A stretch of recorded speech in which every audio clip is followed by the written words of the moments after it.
My name is Elijah, but folks call me Eli. I'm 67 years old, a retired long-haul trucker, and I live right here in Memphis, Tennessee. What I'm about to tell you is the most terrifying story a man could ever live through. It's about the day I came home early from a route and discovered that my wife, the woman I had been married to for 35 years, was hiding a secret that still makes me shake just remembering it. If you've ever felt like you didn't truly know someone you loved, please hit that like button to bring a little light to this poor, suffered heart. Subscribe to the Grandpa's Diaries channel right now so you don't miss the next true stories I'm going to share with you, and let me know in the comments where you're watching this video from and what time it is over there. Have you ever discovered something terrible about someone close to you? I love knowing which corner of America is listening to me and what time of day you took a minute for this old man. I was born and raised right here in Memphis, in a working class neighborhood in South Memphis where everybody knew everybody.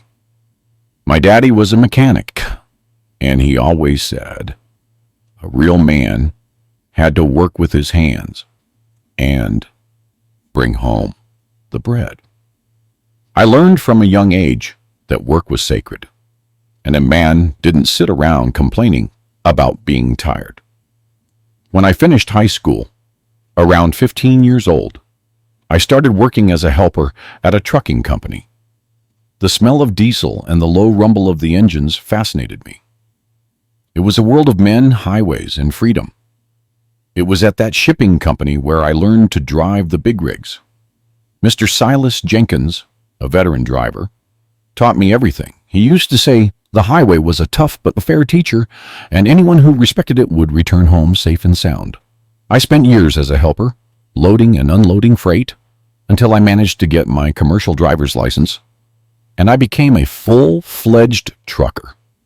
That was the realization of a dream.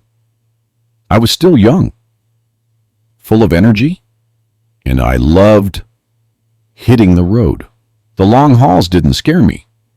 On the contrary, I loved that solitude on the asphalt, the radio, playing classic soul music, and the stops at roadside diners. I met Ruth one sunny Sunday after morning service at the neighborhood church. She was a friend of one of my cousins and had that quiet, modest air that my mama always said was the sign of a good family woman. She wore a floral dress, her hair was pulled back, and she had a shy smile that won me over instantly. We started talking after church, always with my cousin nearby. Everything very proper the way it was done back then. She lived with her folks, was the youngest of 4 siblings, and worked at home, helping her mother with seamstress work. Ruth was very religious. She went to church every week and said her prayers every day. I liked that because I was raised in a Christian family too, even if I wasn't as devout as she was. But I saw her faith as a clear sign that she was a serious woman of principle. My mama approved of her right away. She said a church girl wouldn't cause problems, that she was a guarantee for a happy marriage. We started courting with our family's blessings, all very traditional. I worked more and more, taking trips that lasted days, saving money for our future. After 3 years of courting, we had a small wedding at the same church where we met. Ruth was beautiful in white, with that same shy smile. We rented a small house right here in Memphis, in a quiet neighborhood. She quit the seamstress work and dedicated herself to caring for the house. She said she wanted to be a dedicated wife, and that her role was to make our home a peaceful sanctuary for when I returned from my roots. And it was. When I arrived after days on the highway, the house was always spotless, smelling of home-cooked food. She greeted me with affection and asked about the trip. She prepared that hot lemon tea I loved, The first few years were good, quiet.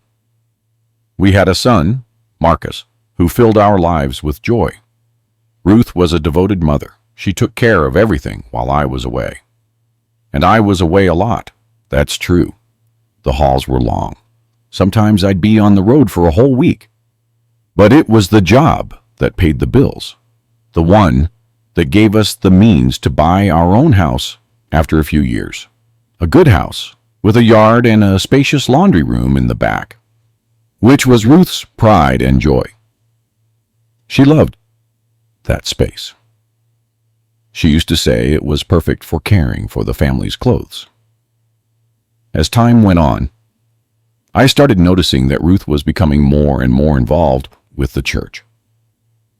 It wasn't just Sunday service. She participated in prayer groups, went on spiritual retreats, and spent hours reading the Bible. Sometimes, when I got home from a route, I'd find her kneeling in a room, praying out loud with an intensity that made me feel uneasy. But I just figured it was of a face, that everyone has their own way of finding spiritual comfort. I was too busy with work to pay much attention. Ruth also started making more friends in the church and the neighborhood. She knew all the neighbors and knew everyone's business. Every now and then, when I was home, she'd talk about this woman being nosy, that one being rude, or another being loose. She always had a criticism. She always found fault in people. I just stayed out of it, figuring it was just women's talk, neighborhood petty stuff that didn't mean anything. How wrong I was. How blind I was. Our marriage settled into that routine, me on the road, her at home, me bringing in the money, her taking care of everything. Everything seemed fine, everything in its place. Marcus grew up, went to college, and moved out. It was just the two of us, older now, each minding our own business. Her with church matters, me with my jobs. We didn't talk much, but I thought that was normal after so many years together. I thought intimacy was just that, a silent companionship, a predictable routine.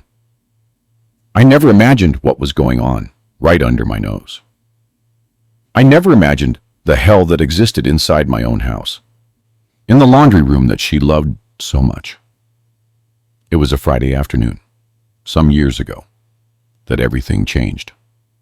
I had left for a route that was supposed to last all weekend. It was a delivery to Dallas, Texas, a route I ran often. But when I hit the highway, the rain started pouring, the kind of torrential downpour you only get here in the South. The rain killed visibility and started flooding stretches of the interstate. The radio was warning of mudslides and stalled trucks. I decided to turn back. It wasn't worth the risk. I called the company and told them I was rescheduling the delivery. But I didn't call home. I thought I'd surprise Ruth, get home early, maybe even cook dinner together, something we hadn't done in ages. When I parked the big rig in front of the house, it was around 2 o'clock in the afternoon. The street was quiet. Everyone was at work. The kids were in school. I opened the gate quietly, making no noise. That's when I noticed something strange. There was loud music playing inside the house. Gospel music I didn't recognize. There was a weird smell, too. Kind of chemical. Kind of strong. Coming from the back. And there were voices, screaming. Women's screams, coming from the laundry room. My heart started racing. 1,000 things crossed my mind in those seconds. I thought of a robbery, Ruth being attacked, some kind of emergency. I ran down the side of the house, straight to the back. The door to the laundry room was slightly ajar. Steam was pouring out, an infernal heat, even with the cold rain outside. The screams got louder, more desperate. It was a woman's voice screaming, For the love of God, I can't take any more. Stop, please. My blood ran cold. It was Ruth's voice, too. But she was saying other things. Things I couldn't quite make out over the loud music, and the panic that was taking hold of me. I shoved the door open hard, and the scene I saw in that moment changed my life forever. The scene I saw when I opened that laundry room door will be burned into my memory until my dying day. There were 5 women sitting on plastic chairs, all tied up with those cargo straps I used on the truck. They had rags covering their faces, but you could tell they were terrified by their muffled cries and trembling bodies. The floor was wet, covered in puddles of water mixed with something that looked like blood. And in the middle of that horror, there was Ruth, my wife of 35 years, holding a steaming iron with a completely calm face, almost smiling. When she saw me standing there in the doorway, paralyzed by shock, she didn't show a hint of surprise or fear. On the contrary, she lowered the iron slowly, carefully, as if I had just interrupted a mundane household chore, and looked at me with that serene expression I knew so well. It was that calm gaze, that absurd abnormality in the face of that hellish scene that made me realize something was profoundly wrong with the woman I thought I knew. My whole body shook. My legs nearly gave out. But I managed to speak, though my voice came out weak and choked. Ruth, my God, Ruth, what are you doing? I could barely believe what I was seeing. The tied-up women moved desperately, trying to scream through the rags covering their faces. One of them had red marks on her arms, recent burns that were still smoking. The smell I'd sensed outside was burning flesh, mixed with cleaning products. My stomach turned, but I couldn't take my eyes off Ruth, waiting for an explanation that made sense, that would turn this nightmare into something comprehensible. She sighed, as if annoyed by the interruption, and spoke in that soft voice she always used with me. You came home too early, Eli. It was going to be a surprise for you. I was almost done with my work for the day. Work for the day? She said that as if she were just ironing clothes. As if those tied up, burned women were just wrinkled pieces of fabric that needed to be straightened out. My mind couldn't process it. I opened and closed my mouth several times, trying to form words, but nothing made sense. Was I having a nightmare? Had I crashed the truck on the highway and was now in a coma, dreaming all this madness? Surprise, Ruth. What surprise? What are these women? Why are they tied up? What did you do to them? My voice was louder now, the shock giving way to mounting panic. I took a step toward the laundry room, and that's when I saw the details better. There was a table in the corner with instruments lined up, an open ledger with names written in it, and a large, worn Bible beside it. The walls had dark, old-looking stains, as if this wasn't the first time this had happened here. How had I never seen this before? How had she hidden all this from me? Ruth placed the iron on the ironing board, tucked her hair behind her ear with a delicate gesture, and began to speak with that terrifying calm. They are the purifications, Eli. God chose me to do his cleansing work in this dirty world. Each of these women here committed terrible sins, and I was called to purify them with fire, just as the Lord purifies silver in a furnace. She pointed to each of the women as she spoke, as if introducing guests at a party. That one there is Tanya Reynolds, the neighbor on the corner who spreads lies about the families in the neighborhood. Her tongue is dirty. It needs to be burned to teach her not to sin anymore.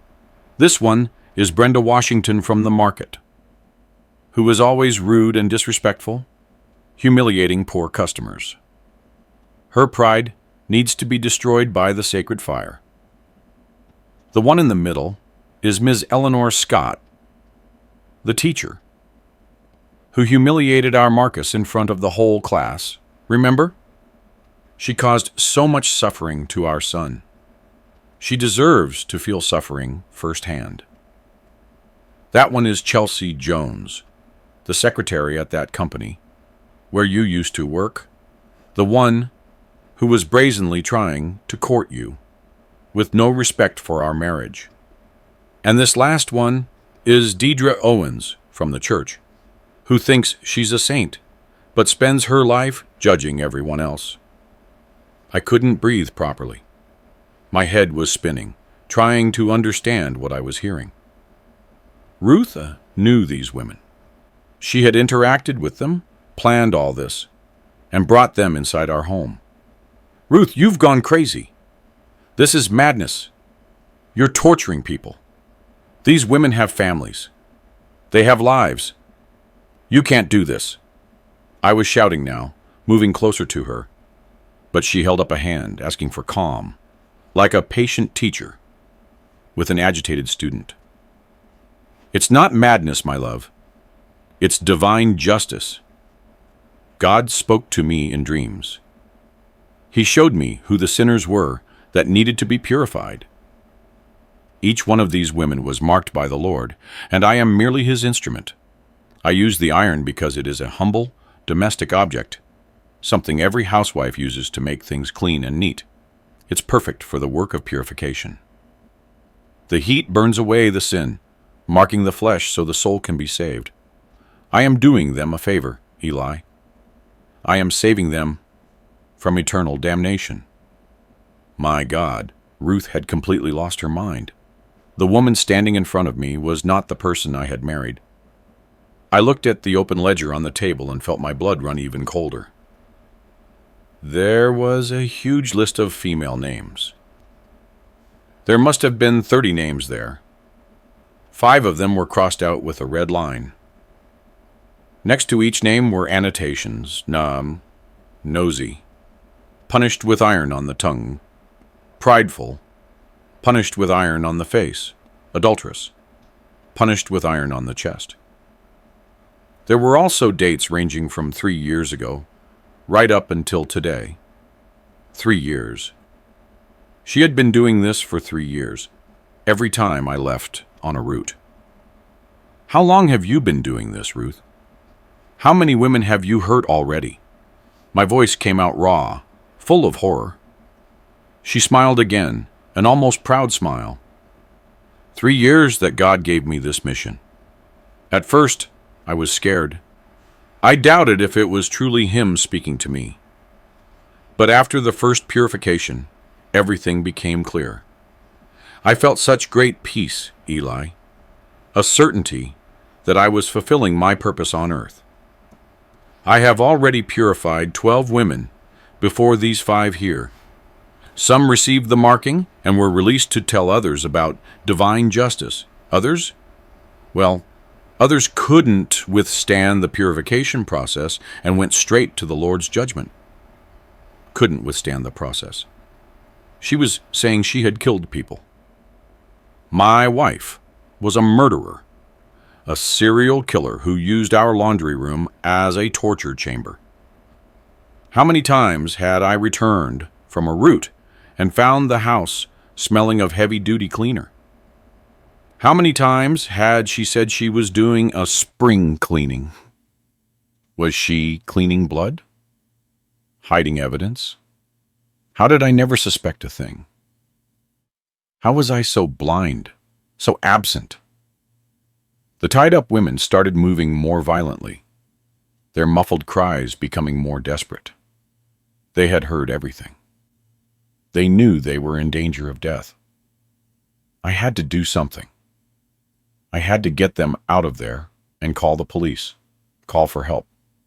But my body was paralyzed by the shock, by the discovery that I had lived beside a monster for decades without realizing it. Ruth, who said her prayers every day, who went to church religiously, who took care of the house with such dedication, was actually a cruel psychopath who tortured and killed women in the name of a distorted faith. Eli, you need to understand that this is bigger than us. It's a sacred calling. I didn't choose this. I was chosen. These women here aren't victims. They are sinners who need to pay for the evil they caused. That neighbor, Tanya, destroyed marriages with her gossip. She caused suicides with her lies. Brenda humiliated poor, humble people who were already suffering so much. The teacher traumatized children, including our son. Chelsea tried to destroy our marriage. Deirdre is a hypocrite who uses faith to judge and condemn others. They all deserve the purification I'm performing. And you know what? When I place the hot iron on their skin and they scream, I feel God smiling, giving me strength to continue. The coldness with which she spoke, the absolute conviction in her voice, was more terrifying than the screams or the smell of burning flesh. She truly believed she was doing the right thing. She had no remorse, no doubt, no awareness that this was monstrous. I looked at the woman who had slept beside me for 35 years and didn't recognize her. It was as if a stranger had stolen Ruth's body and was using it to commit these atrocities. Ruth, I'm going to untie these women right now, and I'm calling the police. You're sick. You need help. You need the treatment. What you're doing is murder. It's torture. There's nothing divine about it. It's pure horror. I took a step toward the tied-up women, but Ruth moved fast. She grabbed the hot iron again and held it out in front of me like a weapon. Don't you dare, Eli. Don't you dare interfere with God's work. These women will complete the purification process, and afterward you'll understand. You'll see how they leave here transformed, clean of sin. And if you try to stop me, you'll be setting yourself against the divine plan. Her eyes glowed with a fanaticism that chilled me to the bone. Was she capable of attacking me too? Was I also in danger? But looking at those 5 terrified women, listening to their muffled screams, knowing Ruth had already killed others, I knew I had to act, even if it meant putting myself at risk. In that moment, looking at the hot iron in Ruth's hand, and those 5 women who depended on me to survive, something woke up inside me.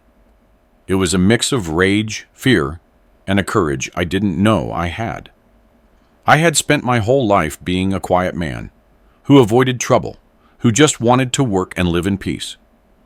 But there, in that hellish light laundry room, I needed to be someone else. I needed to be strong enough to face the monster my wife had become. Ruth, put that iron down now. Don't make me use force against you. My voice came out steady, firmer than I expected.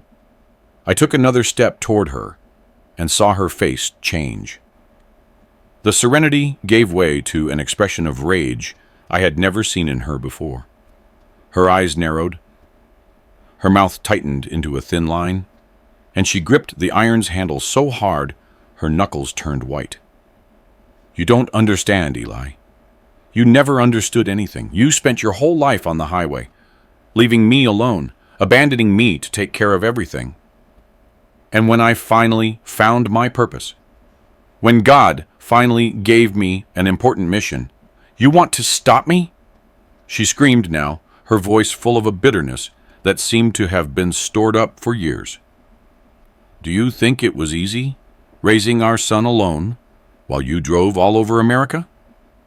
Do you think it was easy, putting up with the neighbor's gossip, the humiliations at the market, the teacher's rudeness toward our Marcus? I suffered all on that in silence, holding the pain inside, until God showed me I didn't have to be the submissive, suffering wife anymore. He gave me power. He gave me purpose. Her words hit me like punches. Had I been an absent husband? Had my dedication to work pushed her to this madness? No, I couldn't think that way. Many men worked away, traveled, and their wives didn't become serial killers. What Ruth had become was not my fault.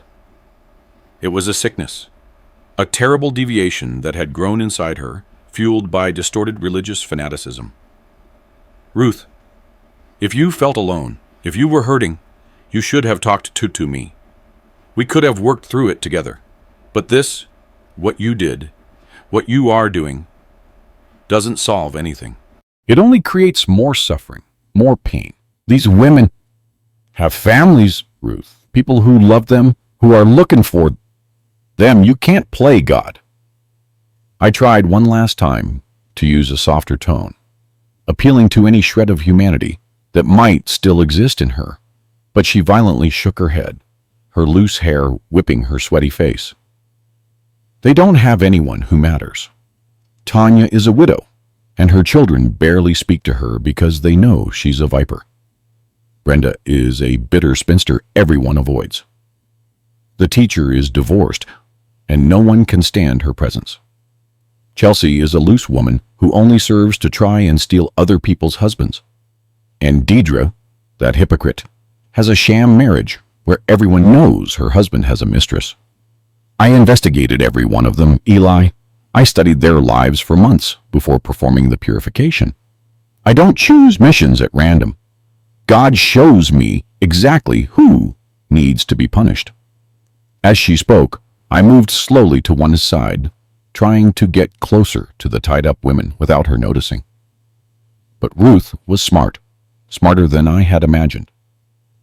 She took a step to block my path, keeping the iron between us like a deadly barrier. The steam coming off it made a low, menacing hiss, and I could feel the heat even from a distance. Don't try anything, Eli. I don't want to hurt you. You are my husband. You are the father of my son. But if you insist on putting yourself between me and my divine mission, I'll have to consider that you, too, have been corrupted by evil. And then there will be no option. I will have to purify you, too. The coldness with which she said that made me realize she was serious. My own wife was threatening me with torture. How had life come to this point? The tied-up women were struggling harder and harder to loosen their bonds. One of them, the one Ruth had called Tanya, had managed to loosen the rag covering her face a little, and I could see her terrified eyes imploring me for help. Blood was trickling down her arm, where the burns were deepest. Another, Brenda, seemed to have passed out in the chair, her head slumped forward. How long had they been there? How much suffering had they already endured before I arrived? Ruth, listen. We can talk about this. We can turn off that iron, untie these women, and we'll handle this as a family. No one has to know what happened here. We'll find a doctor for you, a therapist, someone who can help you. You are not well, my love. This is not normal. It's not right. Let me help you. I tried one last time to appeal to the woman I had loved, the mother of my son, the person who had shared my life for so many years. For a second, just 1 second, I saw something different in her eyes. A doubt, maybe a spark of the old Ruth. But then she blinked, and that fanatic expression returned with full force. You don't understand because your faith is weak, Eli. You were always lukewarm about religion. You only went to church to please me. But I have a direct connection to the divine. I hear the voice of God guiding me, and He is telling me now that you are a test, a temptation that Satan put in my way to make me abandon the mission. But I won't give up. I am going to complete the purification of these 5. And then I will continue with the rest of the list. I still have 25 names to work through. Was 25. She was planning to torture and possibly kill 25 more women. I couldn't let this continue for another second. I looked around for something I could use as a weapon or a distraction. I saw a bucket of water in the corner near the washing machine. If I could throw water on her, maybe the shock would make her drop the iron. Or maybe I could just rush her and yank the iron out of her hand. I was stronger, bigger. I had the physical advantage. But was I capable of using force against the woman I had loved for so long? Ruth noticed my glance at the bucket and smiled cruelly. Are you thinking of attacking me, Eli? Of using your brute strength against me? Go ahead, try it. But think carefully about what happens next. If you hurt me, who will take care of you? Who will cook your food, wash your clothes, and take care of the house? You need me. You always needed me. I'm the one who keeps your life organized while you're out there driving around. And think about Marcus. What are you going to tell our son? That his daddy assaulted his mama? That he destroyed the family? She was trying to manipulate me, using our shared life as a weapon against me. But I couldn't fall for it anymore. Our marriage had ended the moment I opened that door and saw the horror she was capable of. There was no going back. There was no way to pretend we were a normal family, an ordinary old couple who would grow old together peacefully. Marcus needs to know the truth about you, Ruth. He needs to know what kind of mother he has. And I need to live with a clear conscience, knowing I did the right thing when I found out what you were. I took a deep breath, gathering the courage for what I had to do. Now put that iron down and step away from those women. I won't ask you again. She let out a sharp, humorless laugh. Or what, Eli? What are you going to do? Hit me? Kill me? You don't have the guts. You never had the guts for anything in your life besides driving a truck in a straight line. You were always a weak, cowardly man who ran off to the highway whenever there was any trouble at home. Do you think I didn't know? You stayed out longer than you needed to, just so you wouldn't have to deal with me. Do you think I didn't notice how you avoided deep conversations? How you pretended to be too tired to pay attention to me? You pushed me into the arms of God, Eli.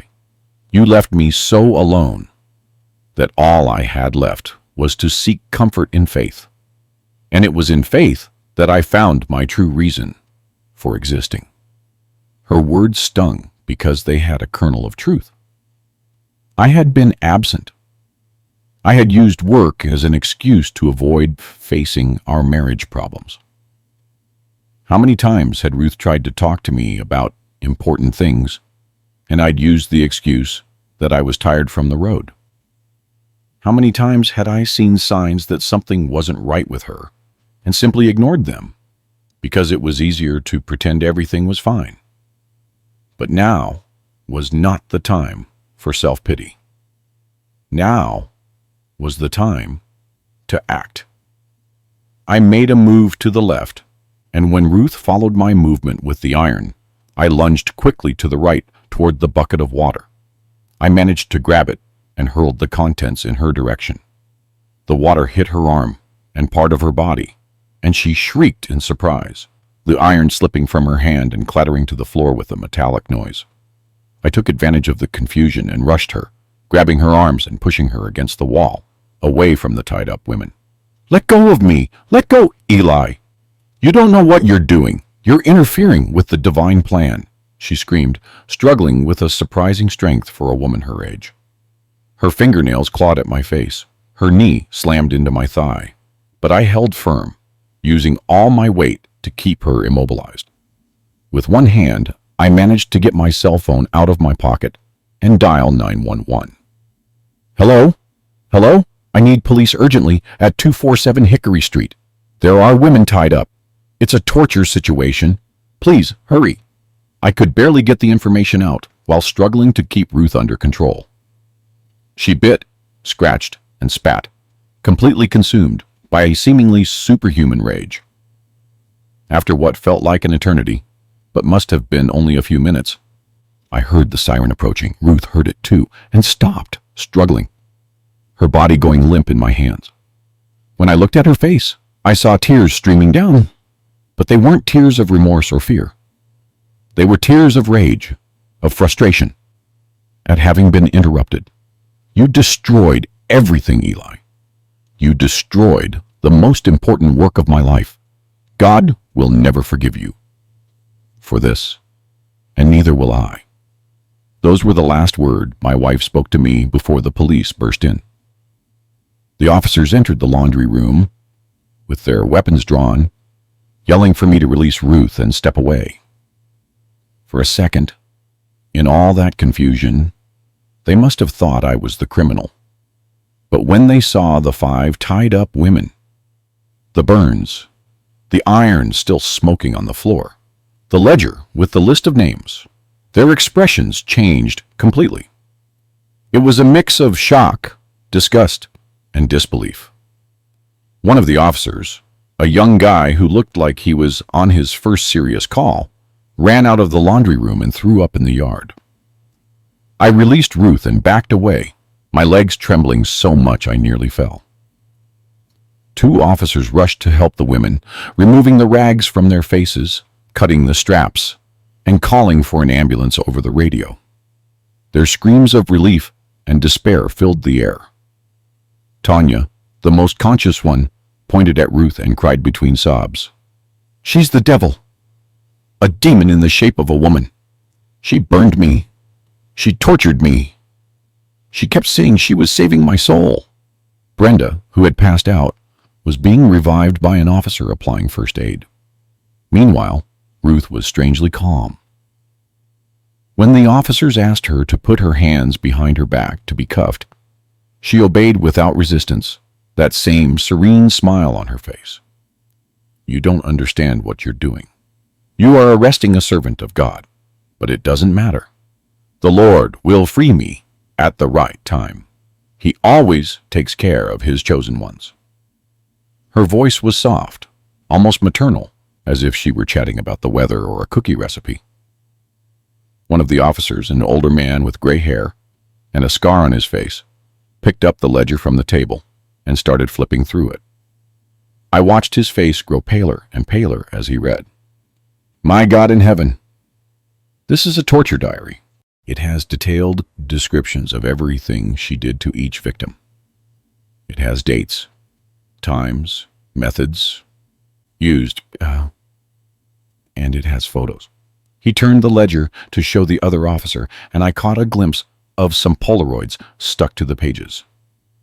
They were images I'll carry forever in my memory, even though I saw them for only a second. Women with horrific burns, faces contorted by pain, bodies marked. "How many victims are documented in there?" the younger officer, who had returned inside with a still green face, asked. The older one quickly counted. 12 victims before these 5 today. 12 women that she... Oh God, some are marked as complete purification. What does that mean? He looked at Ruth with a mixture of horror and morbid curiosity. Ruth smiled even wider, if that was possible. It means they completed the process, that the purification was total, that their souls were cleansed by the sacred fire, and they were able to depart to final judgment without the marks of earthly sins. She spoke with the same tone she would use to explain how to make homemade bread. The older officer closed his eyes for a moment, as if praying for strength, and then yelled at the other, "Call the forensics team. Call the district attorney. Call everyone we can get." This is the biggest crime scene I have seen in 30 years on the force. As more police and paramedics had arrived, filling our house, our lives, with sirens and flashing lights, I just stood there in the corner of the laundry room, trying to process it all. How had I not known? I tried to recall the last few years, searching my memory for signs I should have seen. And I started remembering strange things that hadn't seemed important at the time. That time I came back from a route, and Ruth was mopping the laundry room floor in the middle of the night, saying she'd spilled paint and had to clean it before it stained. That other time, I found a pile of burned clothes in the trash, and she said there had been a little accident with the iron. The times she would go days without sleeping well, with deep dark circles under her eyes, and she'd say she had insomnia from praying. An investigator approached me with a notebook. "Sir, you're the husband. I need you to come with me to give your statement. I need to know everything you know about her activities." I barely managed to nod. I felt incapable of speaking. My throat was closed. The tears I had held back for so long finally started to fall. They weren't tears of sadness for Ruth, but of relief for having saved those 5 women, and of devastating guilt for not having saved the 12 before them. They led Ruth away, cuffed in the patrol car, and as she passed me, she paused and looked me in the eyes. "You will regret this, Eli. You'll see I was right. When the sinners keep spreading evil throughout the world, and no one does anything to stop them, you'll remember me, and you'll understand that I was the only one with the courage to do what had to be done." After that, she got into the police car without resistance, and that was the last time I saw her outside of a jail setting. The house became chaos. The investigators started searching every corner, every cabinet, every drawer, and they started finding things, many more things than I could have imagined. At the back of the laundry room closet was a box with instruments she had adapted for torture, irons of different sizes, pliers, even a small blowtorch I thought I had lost years ago. They also found bottles of sedative medications that she must have used to drug the victims before bringing them home. How had she obtained those medications? They later discovered she had forged prescriptions using local doctors' names. They also found, and this completely destroyed me, an old freezer I didn't even know existed, hidden under a tarp in the backyard. When they opened it, there were human remains inside, body parts that she had, oh God, I can't even say this right. She had kept pieces of the victims as trophies. The smell when they opened that freezer made even the most experienced officers recoil. I threw up again right there in the yard, until my stomach had nothing left to expel. The following hours were a blur. They took me to the station and asked me 1,000 questions. I was under suspicion, of course. How could a husband not know his wife was a serial killer? But the investigations soon showed that I truly didn't know anything. My alibi for the dates of the crimes was solid. I was always on the highway. I had trip logs, delivery invoices, everything documented. And the surviving victims confirmed that I was not involved, that Ruth always acted alone, always when I was traveling. The district attorney overseeing the case, a serious man in his 50s, spoke to me in private after hours of interrogation. "Mr. Hayes, I know this must be the worst experience of your life, but I need you to be strong now. We're going to need your help to understand her mind, to find out if there are more victims we don't know about. From what we've gathered so far, your wife meticulously planned every kidnapping. She studied the women for months, learned their routines, and waited for the right moment to act. It's likely there are more victims, besides the ones documented in the ledger. More victims. The word echoed in my head like a death knell. How did she manage to bring those women home without anyone seeing? My voice came out hoarse, destroyed from so much crying and shouting. How did no one suspect a thing? The district attorney sighed heavily. She was extremely careful. She chose women who lived alone or had few social ties. She used potent sedatives to knock them unconscious before bringing them in a covered shopping cart, as if she were transporting heavy groceries. Neighbors saw her doing that several times, but no one thought it was strange. It was just Mrs. Ruth, the trucker's wife, coming back from the market. Mrs. Ruth, the trucker's wife, that's how the whole neighborhood knew her. The religious, charitable woman who always helped at church, who brought food to the homeless, who visited the sick. No one would ever suspect her. And that's exactly what made it all the more terrifying. Evil had the most common, most innocent, most unsuspicious face possible. There's one more thing I need to tell you, Eli. The district attorney hesitated, as if choosing his words carefully. We found evidence that she was planning to include you on her list. There are notes in the ledger about the negligent husband and how your absence was a sin that would need to be purified eventually. I think you were saved by a hair's breadth. If you hadn't come home today, if you hadn't interrupted her, it's very likely that at some future point you would have become a victim too. The floor vanished beneath my feet. Ruth was planning to kill me. The woman I had shared a bed with for 35 years, the mother of my son, was planning to torture and murder me. I wasn't even her husband anymore. I was just another name on a list of sinners who needed to be punished. And the worst part is that a part of me understood her distorted logic. I had been absent. I had been negligent. I had failed as a partner. But that didn't justify anything, absolutely nothing, of what she had done. When they finally released me, it was already dawn. I returned home, or to what was left of it. The police had cordoned off the entire property as a crime scene. I couldn't go inside, couldn't take anything. I just stood there on the curb, staring at the house where I had lived so many years, where I had had happy moments, where I had raised my son. And now, that house was known as the House of Horrors, the laundry room slaughterhouse, the home of the purifier. Reporters were already arriving, surrounding the place with cameras and microphones. I had to be escorted by police to get out of there without being swarmed. I spent that night and many others afterward in a cheap hotel on the other side of the city. I couldn't sleep.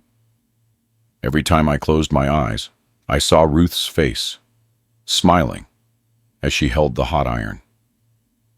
I heard the muffled screams of the women. I smelled the burning flesh. I had nightmares where I was tied up in one of those chairs, and Ruth was coming toward me with the red-hot iron, saying my time for purification had finally come. The following days were a different kind of hell than what I had experienced that Friday. The story spread like wildfire throughout the city, and soon it was on national news. Memphis serial killer, the purifier, the angel of death of the laundry room, were some of the nicknames the press gave Ruth. My face was also in all the papers, as the husband who knew nothing, the blind man who lived with a monster, without realizing it. Some people believed my innocence, but a lot of people also blamed me. I received death threats, phone calls in the middle of the night from people insulting me, saying I was an accomplice, that I should be locked up with her. I had to change my number 3 times. Social media, which I barely used, was full of theories about me. They said I knew everything, that I helped her choose the victims, that my story about discovering it by chance was a lie. There were even people creating petitions demanding my arrest. Life as I knew it had completely ended. The worst part of it all was having to tell Marcus. My son lived in Chicago, Illinois. He had built a life far from here, was married, and had 2 young children. When I called him that Saturday morning, the day after the discovery, my voice barely came out. "Marcus, I need to tell you something. It's about your mama. She's done terrible things, son. Things I never imagined a human being was capable of." I told him everything. I heard the deathly silence on the other end of the line, and then I heard my adult son crying like a child. He came to Memphis immediately, leaving his family in Chicago and catching the first flight. When we met at the hotel where I was staying, we just hugged and cried for hours. How did we not see anything, Dad? How did we live with her and not realize she was capable of this? Marcus blamed himself, too, and I had no answer to give. I had no explanation that made sense. Ruth had been a present, loving mother. She had never shown violence toward him. How did she keep those 2 faces of herself separate? Together, Marcus and I went to visit the surviving victims in the hospital. It was one of the hardest things I've ever done in my life. Tanya Reynolds, the neighbor Ruth called a gossip, was hospitalized with 3rd-degree burns in several places on her body. When she saw me enter the room, she started screaming in terror, believing I had come to finish Ruth's work. It took 2 nurses to calm her down, to explain that I only wanted to apologize, that I had nothing to do with what my wife had done. "Apologies won't erase these marks, Mr. Hayes." Her voice came out weak, full of pain. "I'll carry these scars forever. Every time I look at myself in the mirror, I'll remember that woman's face smiling as she brought the iron closer to my skin. And you know what the worst part is? She was praying while she did it. She was saying the Lord's Prayer, the Hail Mary, as if she were in church. She said every burn was a blessing, that I should be thankful for the purification. Tanya's eyes were empty, lifeless, even though she was alive. Brenda Washington, the woman from the market, had suffered a nervous breakdown and was in the psychiatric wing. I couldn't even talk to her. The water doctor said she had entered a catatonic state. She didn't speak, didn't react to anything. She just stayed curled up in the fetal position in bed, trembling. Ms. Eleanor Scott, the teacher, had lost sight in one eye from a burn that reached her face. Chelsea Jones had permanent marks on her arms and chest. Deidre Owens, the church lady, had suffered such psychological trauma that she had attempted suicide 2 days after leaving the hospital and was now under constant surveillance. 5 destroyed lives that I managed to save. But what about the other 12? The ones who didn't have the luck of me coming home early from a route. The investigation was working to identify all the victims through Ruth's ledger and the remains found at the house. Some families had filed missing persons reports over the last few years, but no one ever imagined they were connected. They were women from different neighborhoods, of different ages, with no apparent connection between them, other than having crossed my wife's path. There was one victim in particular who deeply affected me. She was a young woman in her 20s, named Aisha Baker, who worked as a cashier at a grocery store. According to Ruth's ledger, she had been completely purified because she was rude and disrespectful to customers. Aisha's parents had gone to the police when she disappeared. They made posters, searched the whole city, but never found anything. And all the while, she was right there, a few blocks from their house, being tortured in my laundry room, while I was driving all over America, completely unaware. I met Aisha's parents when they went to identify their daughter's remains at the medical examiner's office. The father saw me in the hallway. My face had been on TV so much that everyone recognized me, and he rushed toward me. I thought he was going to hit me, and I even closed my eyes, waiting for the blows I felt I deserved. But he hugged me. He hugged me tightly and cried on my shoulder. At least now we know what happened to her. At least we won't spend the rest of our lives wondering if she's suffering somewhere. Thank you for saving those other 5. Thank you for stopping more families from going through this. That hug broke me inside. I didn't deserve gratitude. I deserved hatred, deserved punishment for having been so blind, so absent, so negligent. If I had paid more attention to my wife, if I had noticed the sign of madness growing in her, maybe Aisha and the other victims would be alive. I carried that guilt like a stone in my chest, a stone that grew heavier every day. Ruth was formally charged with 12 counts of murder and 5 counts of attempted murder. The prosecutor said it was the most shocking case in the history of Tennessee, maybe even the entire South. An ordinary housewife with no history of violence who had suddenly transformed into a serial killer, driven by religious fanaticism. Psychologists and psychiatrists were called in to evaluate her, to try and understand what had happened in her mind. The psychiatric report, when it finally came out, was chilling. They said Ruth suffered from a psychotic disorder with religious delusions, that she genuinely believed God spoke to her, that she had been chosen for a divine mission. It wasn't faking. It wasn't manipulation. She genuinely believed she was doing the right thing. The psychiatrist in charge explained that this type of delusion can develop gradually, especially in people with a predisposition who go through periods of social isolation. Social isolation. The words hit me like a slap. Ruth had been alone in the house for years while I was on the road. She had plunged deeper and deeper into religion, attending more and more church activities, reading the Bible obsessively. And I had allowed it, even encouraged it, believing it was good for her to have an occupation, something to fill the time while I was away. I never imagined that faith was transforming into something pathological, that her thoughts were becoming so distorted that they created this figure of the purifier, who believed she had the divine right to punish sinners. The trial was scheduled for a few months later.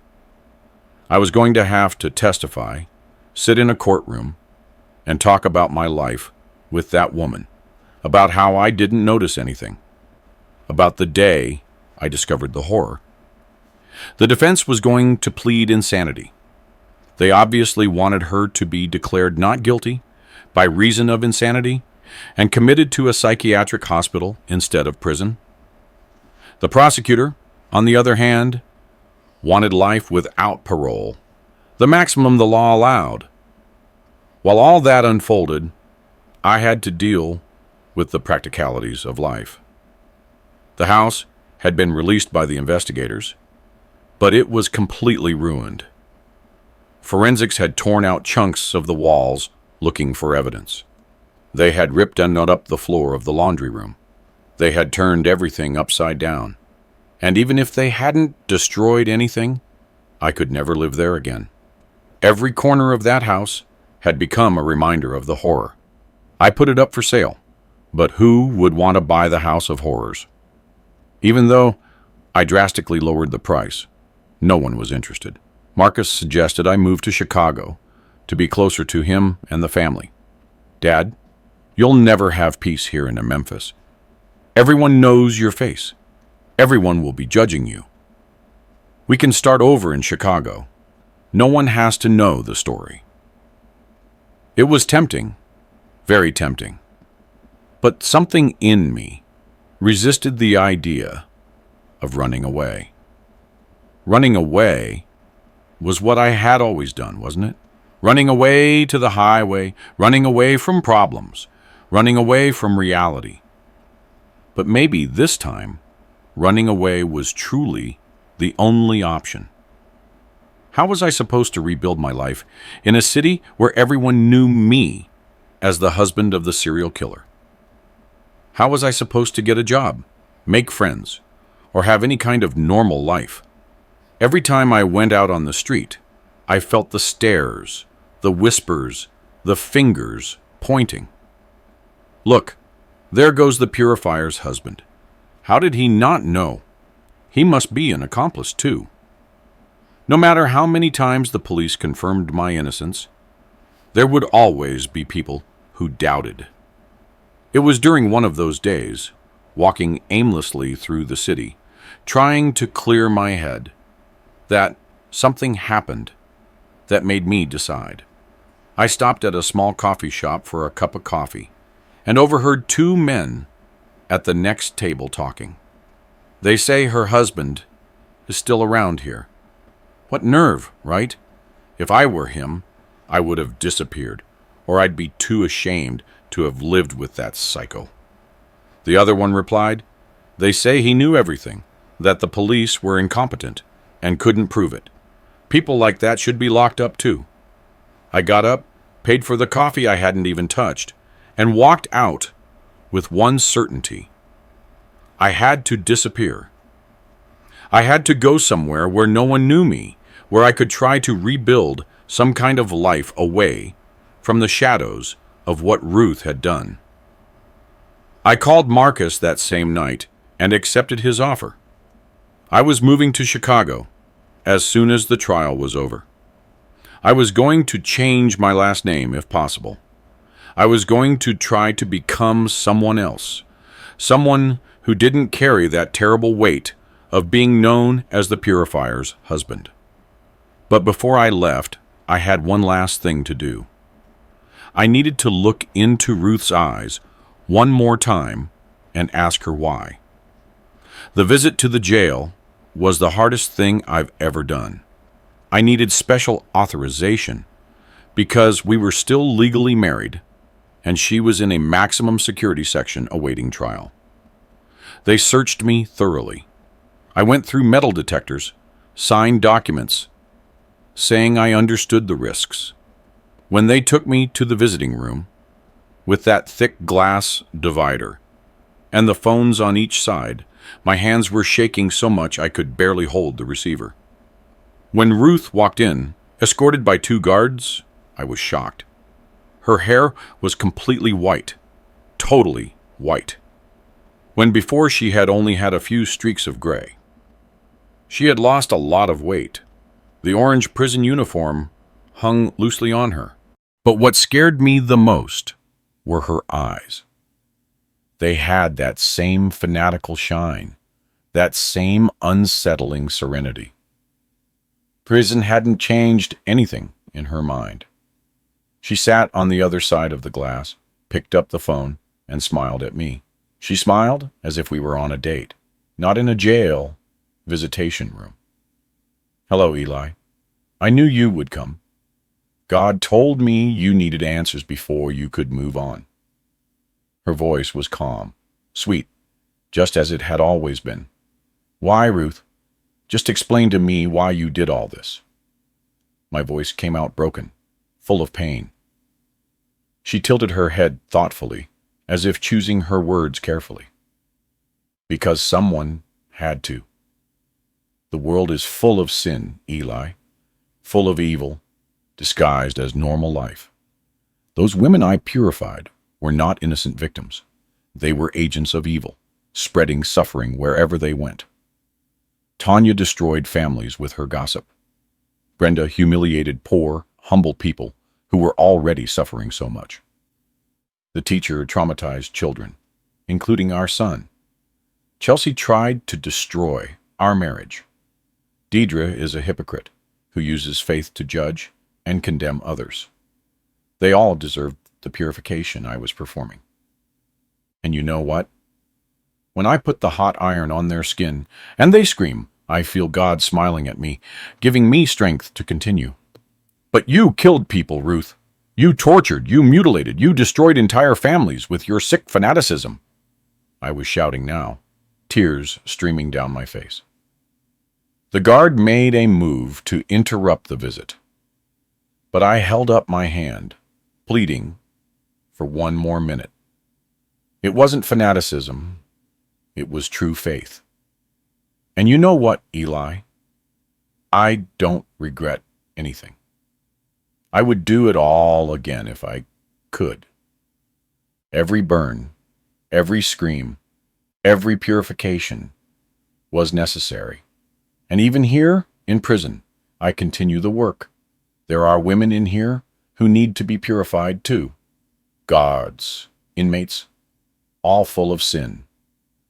Her smile widened, and I felt my stomach churn. It was in that moment that I understood the Ruth I had known had never truly existed. Or maybe she had existed a long time ago, but had been slowly devoured by this madness, replaced by this creature who believed herself to be a divine instrument. There was nothing left of the woman I had married, the one I had had a son with, the one I had shared a life with. I came here hoping to find some remorse, some sign that you realize the evil you did. But you have no salvation, Ruth. You are lost in a madness you call faith. I got up from the chair, ready to leave and never come back. Eli, wait. For the first time, her voice faltered a little. I just want you to know that I loved you. In my own way, within my mission, I loved you. You were lucky. If you had stayed here longer, if you had continued neglecting me, eventually your name would have been on the list too. But God was merciful and sent you away on the right day. Those words froze me. She confirmed what the district attorney had said. I was on her list. My own wife was planning to torture and kill me. Goodbye, Ruth. I hope I never see you again in my life. I hung up the phone and walked out of that room without looking back, hearing her shout something about forgiveness and purification through the glass. The trial happened 3 months later. It was a media circus, cameras everywhere, people lining up to get a seat in the gallery. I had to testify, tell everything I had seen that day, and answer invasive questions about my married life. The defense tried to paint me as the absent husband who had pushed Ruth into madness. The prosecutor used me as an example of an unaware victim who could have been next.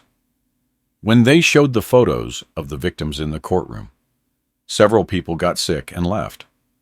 I forced my eyes to stay open, to see every image, every burn, every mark of torture.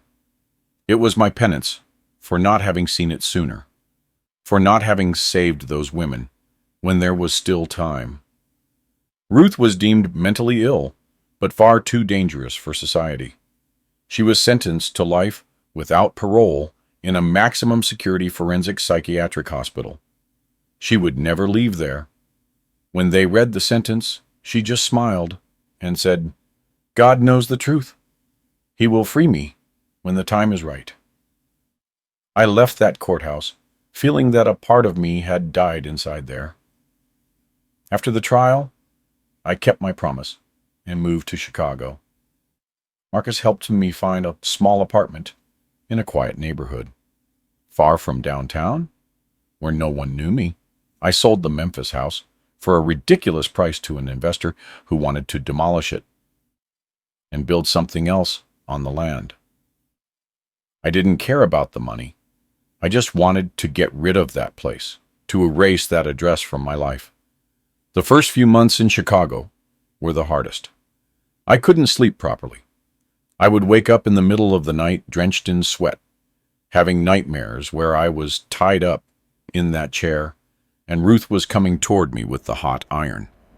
I dreamt of the women's screams, the smell of burning flesh, and her serene smile as she tortured the victims. Some nights, I just didn't sleep. I would sit in the living room with all the lights on until dawn. Marcus insisted that I seek professional help. Dad, you have post-traumatic stress. You need to talk to someone. You need to treat this before it gets worse.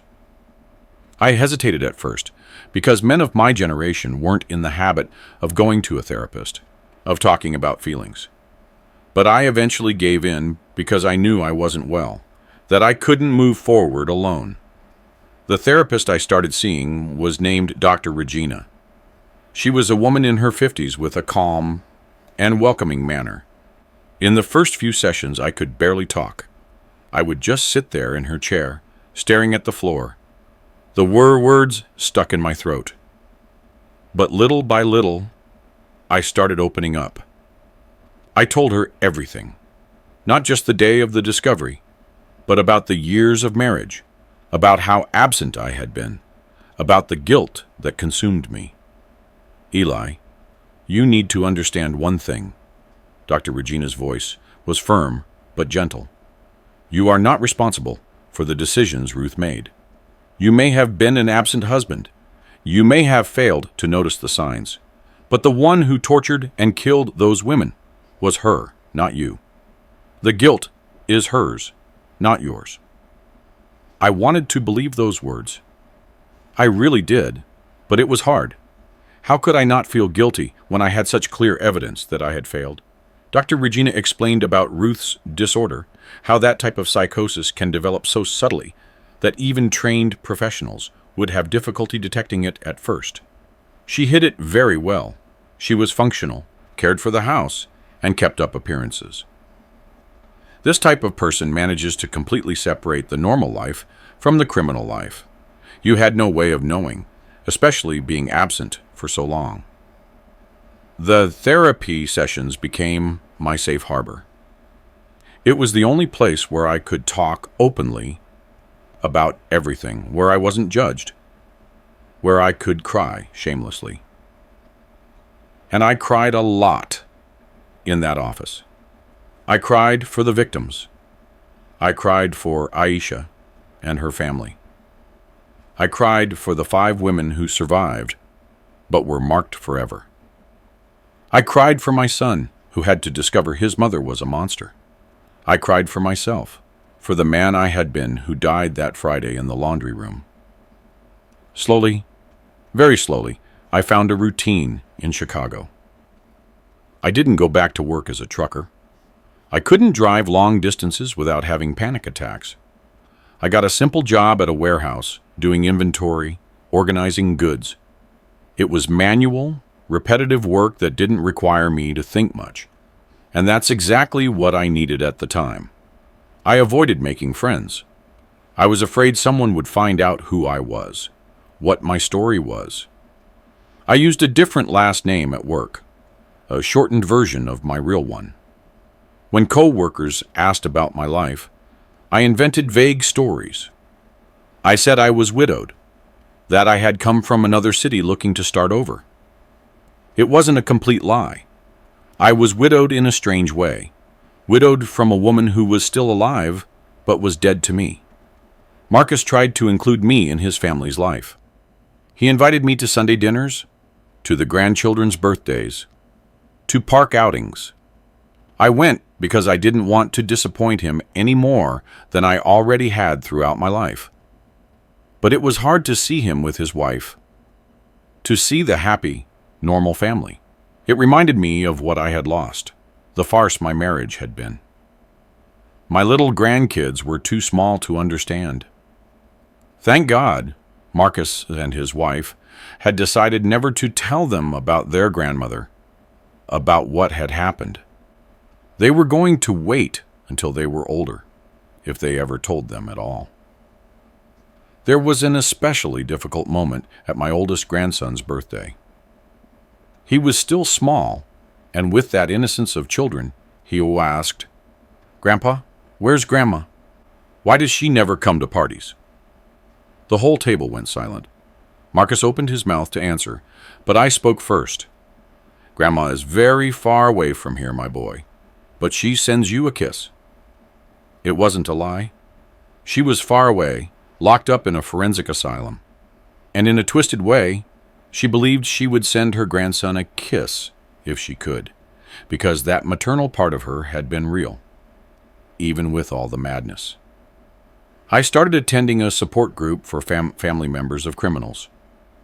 It was something Dr. Regina had suggested, and I had resisted at first. But when I finally went, I found other people who understood what I was going through. There was the mother of a murderer, the wife of a rapist, the brother of Inlav who had killed someone in a robbery. Each one carried their own cross of guilt and shame. It was there that I met Mrs. Teresa, a woman who had discovered her husband was abusing her own granddaughter.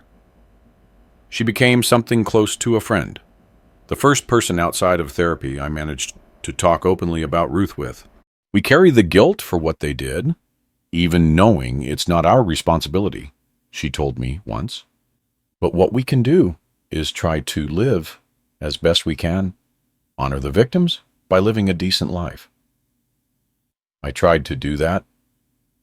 I tried to live decently, even when it was hard, even when I felt like giving up on everything. There were days when I looked at the medication the psychiatrist had prescribed for anxiety and thought how easy it would be to take the whole bottle, fall asleep, and never wake up. But then I would think of Marcus, my grandkids, and the 5 women I had saved who were alive because I came home early from my route that day. I owed it to them to keep living, to keep trying. I never heard any direct news from Ruth again. I knew through others that she was still in the forensic asylum, that she still had those religious delusions, and that the doctors said her case was incurable. Sometimes articles about her would appear in the press, especially around important dates or when there was a similar crime elsewhere. Remember the case of the Memphis Purifier, the headlines would say, and there would be her photo, and sometimes mine too. I learned to avoid news about crimes. I uninstalled social media and stopped watching the news on TV. I only read the sports pages of the printed newspaper. It was the only way to maintain some peace of mind, not to be constantly reminded of what had happened. But even so, every now and then someone would recognize my face on the street, or a coworker would discover who I was through an internet search, and then I would have to change jobs again, start over once more. The years passed like that, in a routine of survival, more than of life. I worked, went to therapy, visited Marcus and the family, and attended the support group. I didn't have great joys, but I also didn't have the constant despair of the first few months. I had learned to live with the weight of the story, even if it never stopped pressing on my chest. Today, so many years later, I still carry the marks of that day. They are not visible marks on my skin like those of the surviving victims, but they are marks on my soul that will never completely heal. I learned to live with them. I learned that life continues even after the unthinkable happens. Even when you discover you lived decades beside a monster without realizing it. I still go to therapy. I'll probably go for the rest of my life. I still have nightmares from time to time. I still avoid walking near laundry rooms. I still feel a tightness in my chest when I hear the sound of an iron. But I also learned to have small moments of peace. I learned to value my grandchildren's smiles, my son's hug, a quiet morning coffee on an ordinary Sunday. Ruth remains committed to the forensic asylum. I heard she now has dementia, that she barely recognizes people, and spends her days praying in a corner. Part of me feels pity for the woman she was before the madness took hold. But most of me just feels relief that she will never be able to hurt anyone again. The 5 women I managed to save that day went on with their lives, each one carrying her own scars. I heard that some went through intensive therapy, others moved away. One of them wrote a book about the experience. I never spoke to any of them personally again. I think my presence would only bring painful memories, but I think of them always. I thank God for having returned from my route that day, for having arrived in time to save them. What did I learn from all this?